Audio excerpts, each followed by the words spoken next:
হরে কৃষ্ণ ভক্তবৃন্দ, আশা করি আপনারা সবাই ভালো আছেন এবং হরে কৃষ্ণ মহামন্ত্রের জপ করছেন। যদি জপ না করে থাকেন তাহলে চলুন একবার আমার সঙ্গে হরে কৃষ্ণ মহামন্ত্র জপ করে নিন। হরে কৃষ্ণ কৃষ্ণ কৃষ্ণ হরে হরে, হরে রাম রাম রাম হরে হরে। তাহলে চলুন আজকে ভিডিওটি শুরু করা যাক। ওং নমো ভগবতে বাসুদেবায়। ওং নমো ভগবতে বাসুদেবায়।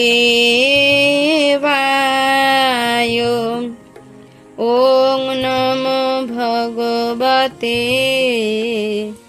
বাসুদেবায়। শ্রীমদ্ ভগবদ গীতা দ্বিতীয় অধ্যায় সাংখ্যযোগ, শ্লোক নম্বর 53। শ্রুতি বিপ্রতিপন্যাতে যথাস্যতি নিশ্চলা সমাধৌ অচলা বুদ্ধিঃ তদা যোগম অবাপ্স্যসি। শ্রুতি কথার অর্থ কি না বৈদিক জ্ঞান। বিপ্রতিপন্না অর্থাৎ যিনি বেদের কর্মকাণ্ডের দ্বারা প্রভাবিত না হন।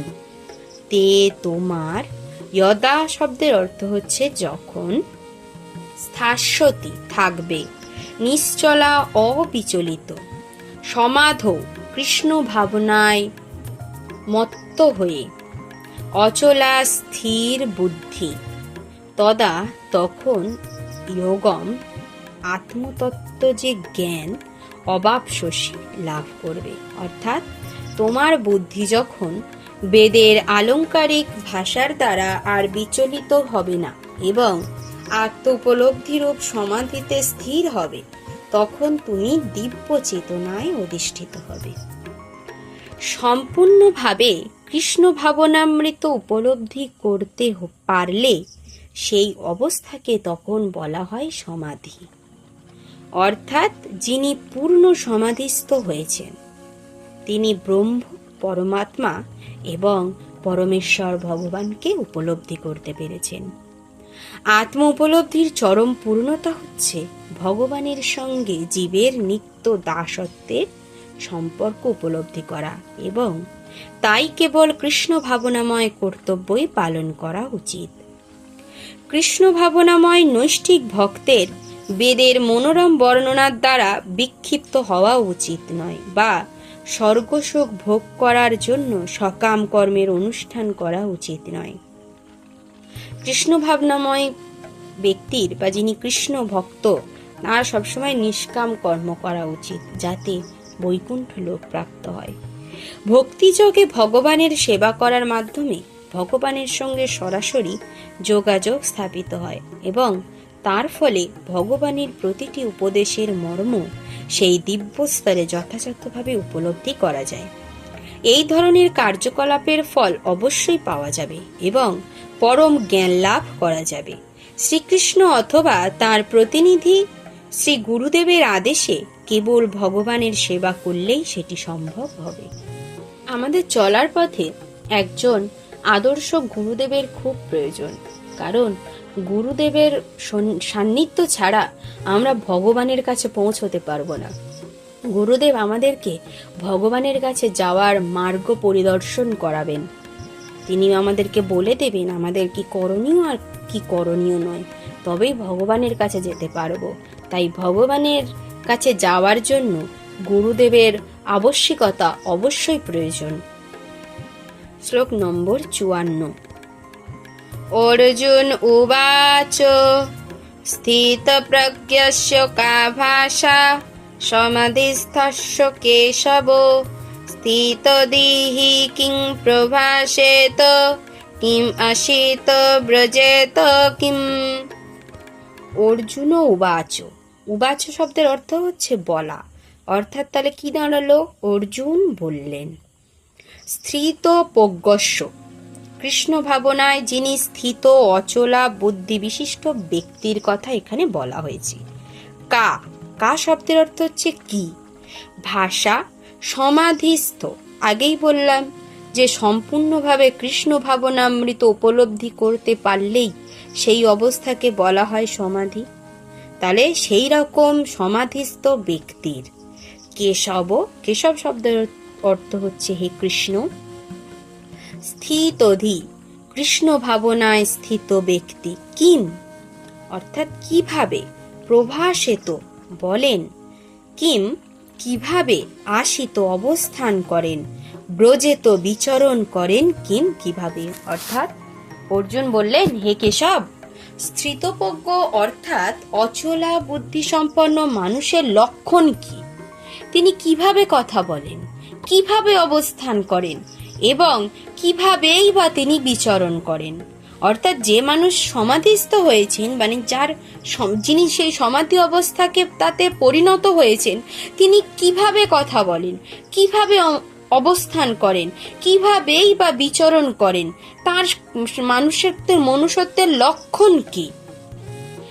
বিশেষ অবস্থা অনুযায়ী প্রতিটি মানুষেরই যেমন কোনো না কোনো লক্ষণ থাকে, সেই রকমই কৃষ্ণ ভাবনাময় মানুষেরও চলা বলা, চিন্তা ভাবনা, অনুভূতি আদি বিষয়ে বিশেষ কিছু প্রকৃতিগত লক্ষণ থাকে। একজন ধনীর কতকগুলি লক্ষণ দেখে বোঝা যায় যে সে ব্যক্তি ধনী। একজন রোগীর কতকগুলি লক্ষণ দেখে যেমন বোঝা যায় সে রোগী। একজন জ্ঞানীর লক্ষণ দেখে বোঝা যায় সে জ্ঞানী।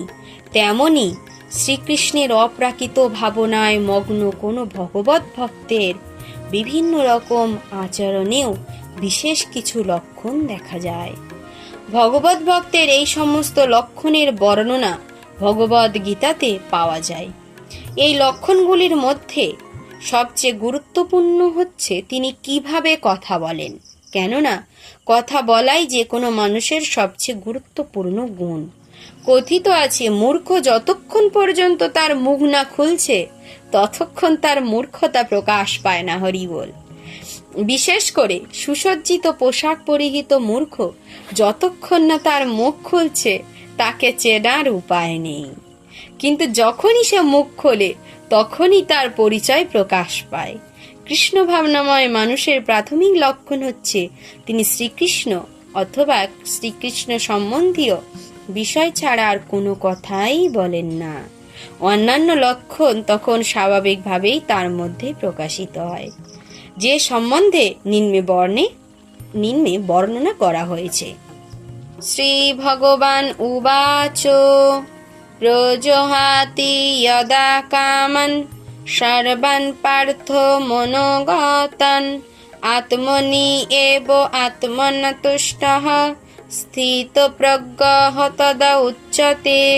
শ্রী ভগবান উবাচ অর্থাৎ কি, পরমেশ্বর ভগবান উবাচ মানে বললেন, প্রজাহাতি ত্যাগ করেন যদা যখন, কামান কামনা সমূহ, সর্বান সর্বপ্রকার, পার্থ হে পৃথাপুত্র অর্জুন, মনোগতান মানসিক জল্পনা কল্পনা, আত্মনি আত্মার নির্মল অবস্থায়, এব অবশ্যই আত্মনা বিশুদ্ধ মনের দ্বারা, তুষ্ট সন্তুষ্ট হয়ে, স্থিত প্রজ্ঞ চিন্ময় স্তরে অধিষ্ঠিত, তদা তখন উচ্চতে বলা হয়।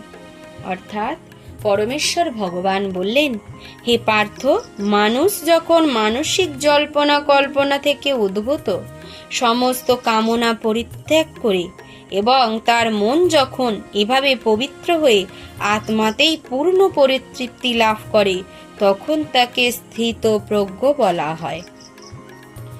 শ্রীমদ্ ভাগবতে দৃঢ়ভাবে বলা হয়েছে, সম্পূর্ণ কৃষ্ণ ভাবনাময় মানুষ অর্থাৎ ভগবত ভক্তের মধ্যে মহৎ মুনি ঋষিদের সমস্ত গুণাবলী পরিলক্ষিত হয়।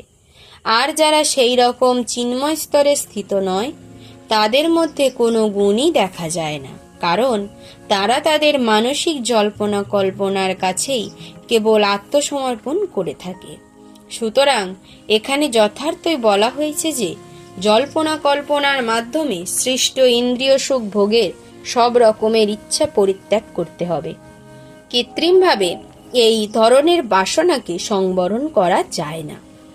কিন্তু মানুষ যখন কৃষ্ণ ভাবনায় নিজেকে নিয়োজিত করে তখন কোনো রকম বাহ্যিক প্রচেষ্টা ছাড়া আপনা থেকেই এই সমস্ত ইন্দ্রিয় সুখভোগের বাসনা প্রশমিত হয়। তাই দ্বিধাহীনভাবে ভক্তিযোগের পদ অবলম্বন করতে হবে, কেননা এই ভক্তিযোগ অচিরেই অপ্রাকৃত চেতনায় অধিষ্ঠিত হতে সাহায্য করে। উন্নত চেতনা সম্পন্ন মহাত্মা নিজেকে ভগবান শ্রীকৃষ্ণের নিত্য দাস রূপে উপলব্ধি করার ফলে নিত্যানন্দ অনুভব করেন। আধ্যাত্ম চেতনায় স্থিত এই ধরনের মানুষের জড় জগৎকে ভোগ করার তুচ্ছ কোনো বাসনাই তখন আর থাকে না, বরং তিনি তার প্রকৃত স্বরূপে পরমেশ্বরের নিত্য সেবায় মগ্ন হয়ে সর্বদাই সুখে থাকেন। ওম সর্বে ভবন্তু সুখিনো, সর্বে সন্তু নিরাময়া, সর্বে ভদ্রাণি পশ্যন্তু, কশ্চিৎ দুঃখম আপনুয়াত। ওম শান্তি, ওম শান্তি, ওম শান্তি। হরে কৃষ্ণ কৃষ্ণ কৃষ্ণ হরে হরে, হরে রাম রাম রাম হরে হরে। শ্রীমদ্ ভগবদ গীতা যথাযথ কি জয়। শ্রীল প্রভুপাদ কি জয়। অনন্ত কোটি বৈষ্ণব বৃন্দ কি জয়। যদি ভিডিওটি ভালো লেগে থাকে একটি লাইক করে দেবেন এবং কমেন্ট করে জানাবেন কেমন লাগছে আপনাদের ভিডিওগুলি, এবং শেয়ার করতে ভুলবেন না। আপনাদের বন্ধুদের কাছে, আরও অন্যান্য ভক্তদের কাছে ভিডিওটিকে শেয়ার করে তাদের কাছে পাঠিয়ে দেবেন, যাতে তারাও আধ্যাত্মিক পথে এগিয়ে যেতে পারে। এবং চ্যানেলটিকে সাবস্ক্রাইব করে বেল আইকনটি অল করে রাখবেন, যাতে আপনাদের কাছে যথাসময়ে গীতা শ্লোকগুলি চলে যায় এবং আপনারা সেগুলি শ্রবণ করে নিজেদেরকে আধ্যাত্মিক দিকে উন্নতি ঘটাতে পারেন। ধন্যবাদ। হরে কৃষ্ণ।